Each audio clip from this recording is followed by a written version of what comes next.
दोस्तों, आज हम बात करेंगे 60 साल पहले जिस अफगानिस्तान में औरतें स्कर्ट पहनती थीं, बिकिनी पहनकर सड़कों पर चलती थीं, अब वहाँ पर उनका सांस लेना क्यों मुश्किल हो गया है। तो आइए हम शुरू करते हैं। मेरा नाम है राम। चलिए शुरू करते हैं। दोस्तों, 15 अगस्त को जब भारत अपनी आज़ादी का जश्न मना रहा था, तब हमारे पड़ोसी देश अफगानिस्तान की आज़ादी छिन रही थी। नई दिल्ली से करीब 1000 किलोमीटर दूर काबुल पर तालिबान का कब्जा हो रहा था। अफगानिस्तान की जनता एक बार फिर तालिबान के शासन में जीने को मजबूर हो गई। अफगानिस्तान के कई इलाकों में इस वक्त भगदड़ मची हुई है। तालिबान के अत्याचार में इस वक्त ऐसी भीड़ मची हुई है कि लोग जहां उनको जगह मिल रही है वहां भाग रहे हैं। उनके अत्याचार से बचने के लिए लोग अपने देश को छोड़ने के लिए मजबूर हो गए हैं। इनके बीच अगर हम किसी इन सब के बीच अगर हमें किसी चीज़ का ज़्यादा डर लग रहा है तो वो है अफगानिस्तान की औरतों के बारे में। उन्हें 1996 से 2001 के बीच का वो भयावह समय याद आ रहा है जिसमें उन्हें डर कर दिया जिससे उन्होंने डर गए हैं। एक बार फिर उन पर बेवजह की बेकार पाबंदियां लगा दी जाएंगी और उनका ये डर पूरी तरह से जायज़ भी है, क्योंकि महिलाएं ऐसा बुरा वक्त देख चुकी हैं। आज हम बात करेंगे कि अफगानिस्तान की औरतें, जो हम आपको ये तस्वीर दिखा रहे हैं, उस जो अलग अलग समय की तस्वीरें हैं, और उनको बताएंगे कि वो कैसे उन पर शिकंजा कसता गया। तो बात करते हैं पहले कैसा था अफगानी औरतों का जीवन। बात है साल 1926 की। अफगानिस्तान में उस वक्त अमीर अमानतुल्लाह खान का शासन था। वो अपने देश को आधुनिकता की तरफ ले जाने की कोशिश कर रहे थे। वो कोशिश कर रहे थे कि हर अफगानी को बराबर अधिकार मिले और आज़ादी मिले। उनकी पत्नी का नाम था क्वीन सुराया। वो भी इस काम में अपने पति का पूरा साथ दे रही थीं।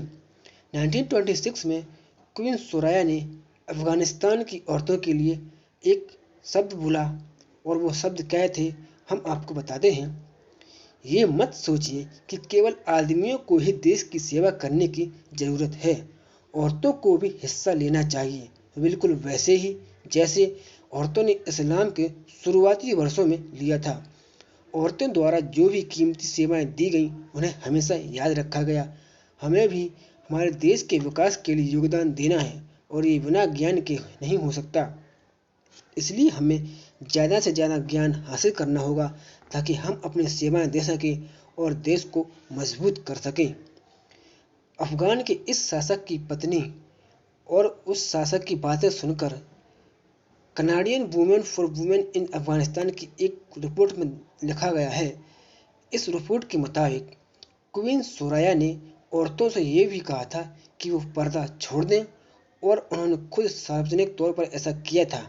इधर अमानुल्लाह खान ने भी औरतों की हालत को बेहतर करने के लिए कई तरह के सोशल रिफॉर्म्स किए, जिसमें उनको शामिल था नया ड्रेस कोड, जो उनको ये परमिशन देता था कि वो चाहे तो पर्दा करें ना करें, और अगर चाहे तो वेस्टर्न कपड़े को भी पहनकर घूम सकते हैं। उनको ये आज़ादी दे दी गई। अमानुल्लाह खान ने कहा, धर्म में ये जरूरी नहीं कि औरतें अपने हाथ पैर और चेहरा ढकें। 20वीं सदी की शुरुआत से ही अफगानिस्तान में महिलाओं की आज़ादी और विकास को लेकर काम शुरू कर दिया गया। एमनेस्टी इंटरनेशनल की एक रिपोर्ट की माने तो अफगानिस्तान में औरतों को 1919 में ही वोट देने का अधिकार मिल गया था। उनके ऊपर कपड़ों, पढ़ाई, नौकरी, इन सारे मुद्दों को लेकर ज़्यादा रोक टोक नहीं थी। लड़कियों की पढ़ाई के लिए स्कूल खुल रहे थे। 1923 में औरतों की शादी की पसंद को लेकर कानूनी अधिकार मिल गए थे, और सबसे पहले 1928 में औरतों के एक पहले समूह ने टर्की के एक स्कूल में अपना दाखिला लिया। 1940 से 1950 के बीच वुमेन्स नर्स, डॉक्टर्स और टीचर्स बनी।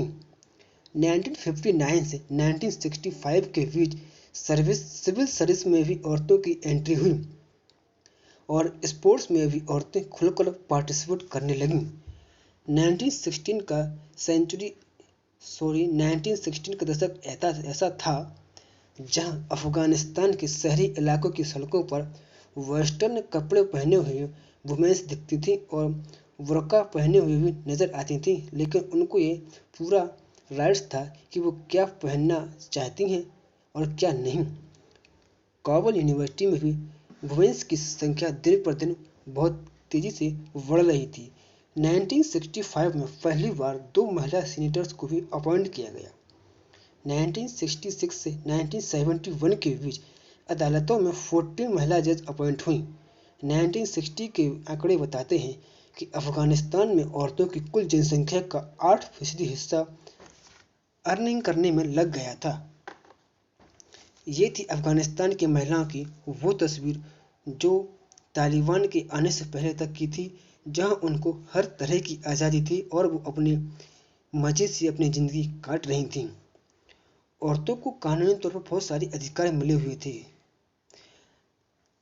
अब बात करते हैं दूसरी सबसे बड़ी डरावनी तस्वीर की, जिसने महिलाओं के जीवन को बदल कर रख दिया। ये समय बदलना शुरू हुआ पिछली सदी के 7वें दशक के आखिरी कुछ सालों में। 1978 में सोवियत संघ उस समय का और आज का यूएस रसिया, उसकी देखरेख में अफगानिस्तान में एक रिवॉल्यूशन हुआ। अमेरिका ने कम्युनिस्ट सोवियत संघ के मंसूबों को पानी फेरने के लिए एक गुप्त ऑपरेशन को मंजूरी दी। उनके इस सीक्रेट मिशन में उन्होंने एक कट्टर इस्लामिक विचारधारा वाले लड़ाकों, जिनको मुजाहिदीन कहा जाता था, उसको तैयार किया, जिन्होंने लगातार कमजोर हो रहे सोवियत संघ को हरा दिया। 1989 में सोवियत की वापसी हो गई, लेकिन कई मुजाहिदीन जंग के मैदान पर बने रहे।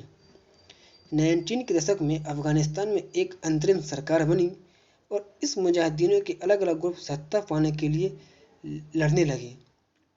इन्हीं में से एक ग्रुप का कांधार शहर का रहने वाला धार्मिक छात्रों का भी संगठन था।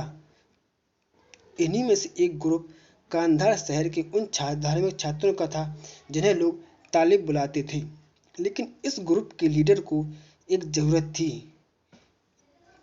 तालिब ग्रुप को 19 के दशक के शुरुआती वर्षों में अपना एक लीडर मिल गया और उस लीडर का नाम था मुल्ला मोहम्मद उमर। इसके बाद इस ग्रुप का नाम पड़ा तालिबान। इसका गठन हुआ 1994 में। तालिबान ने कहा कि वो सत्ता के लिए लड़ रहे अलग अलग समूहों को हराकर देश में एक इस्लामिक राज कायम करेगा और शरिया लॉ को लागू करेगा। 1996 में तालिबान ने अफगानिस्तान पर कब्जा कर लिया और यहाँ से अफगानिस्तान की औरतों की दूसरी तस्वीर की शुरुआत हुई। वो तस्वीर जो औरतों कभी याद नहीं करना चाहती हैं। अफगानिस्तान में तालिबान का शासन साल 2001 तक रहा। इन 5 वर्षों में तालिबान ने शरिया कानून लागू कर दिया और औरतों पर बहुत सारी पाबंदियां लगा दी गईं, जैसे लड़कियों के स्कूल जाने पर उनकी शिक्षा पर रोक लगा दी गई।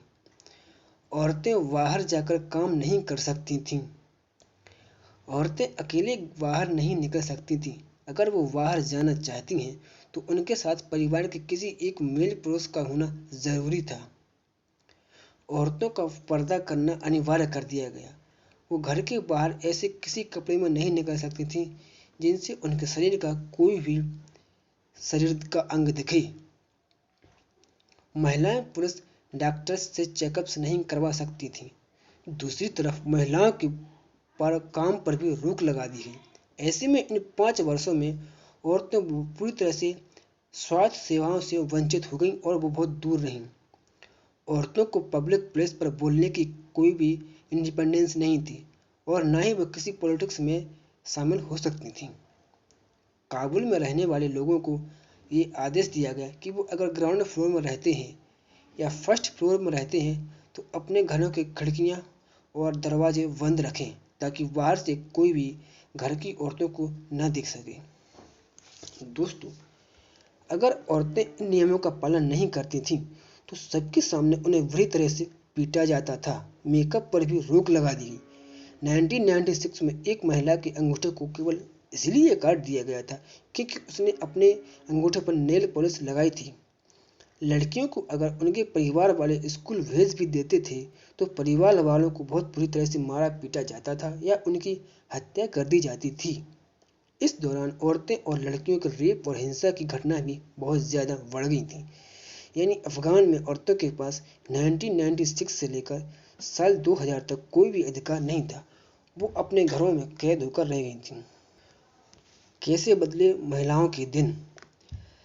बात करते हैं सितंबर 2001 में। उस समय यूएस में एक बहुत ही बड़ा आतंकी हमला हुआ और उस आतंकी हमले में अमेरिका की एजेंसियों ने बताया कि ओसामा बिन लादेन का इसमें हाथ है। जब अमेरिका को पता चला कि उसको तालिबान संरक्षण देता है तो अमेरिका ने तालिबान से कहा कि वो लादेन को हमें सौंप दे, लेकिन तालिबान ने ऐसा करने से मना कर दिया। इसके बाद अमेरिका ने अपनी सेनाएं अफगानिस्तान में भेज दी और इसके बाद तालिबान का शासन खत्म हो गया। यहाँ से अफगान की महिलाओं की तस्वीरें भी शुरुआत हुई और यहाँ से उनकी पूरी तरह से तस्वीर बदल गई। साल 2004 में अफगानिस्तान का संविधान बना। औरतों को कई तरह के राइट्स मिले। कई स्कूलों के दरवाजे महिलाओं और लड़कियों के लिए खोल दिए गए। औरतों ने दोबारा काम पर जाना शुरू कर दिया। कई सारे ऑर्गेनाइजेशंस अफगानिस्तान में खुले जो औरतों के अधिकारों को लेकर काम करने लगी। उन्हें शिक्षित करने, हेल्थ की सुविधा देने, जिंदगी को बेहतर बनाने और स्किल ट्रेनिंग की दिशा में इन ऑर्गेनाइजेशन ने काम शुरू कर दिया। पार्लियामेंट में औरतों को चुना गया। एक फीमेल कैंडिडेट, इसका नाम मसूदा जलाल था, उसने प्रेसिडेंट का चुनाव लड़ा। प्रांतों में गवर्नर्स के चुनाव भी महिलाओं ने हिस्सा लिया। इस पद तक महिलाएं भी पहुंची भी और उन्होंने दोबारा स्कूल में पढ़ाई शुरू की। वहां पर जजेस के पोस्ट पर भी महिलाएं अपॉइंट्स की गईं। तालिबान ने जिस औरतों को बुरी तरह कुचल दिया था, अब वो वुमेन्स पूरी तरह से फ्रीडम में हो गई। अभी बात करते हैं अब क्या चल रहा है। तो बात करते हैं वर्तमान समय में अमेरिका के जो सैनिक अफगानिस्तान में तैनात थे उन्हें यूएस के राष्ट्रपति जो बाइडेन ने वापस बुलाने का फैसला ले लिया और सेनाएं वापस चली गईं। अफगानिस्तान की धरती पर कभी अमेरिका के 1 लाख से भी ज़्यादा सैनिक हुआ करते थे, लेकिन 2 जुलाई के बाद से इनकी संख्या में कमी होने लगी और 15 अगस्त आते जाते उससे पहले ही ये सेनाएं पूरी तरह से जाने वाली थीं, लेकिन इनके जाने की डेट 21 अगस्त फिक्स की गई थी, लेकिन उससे पहले ही तालिबान का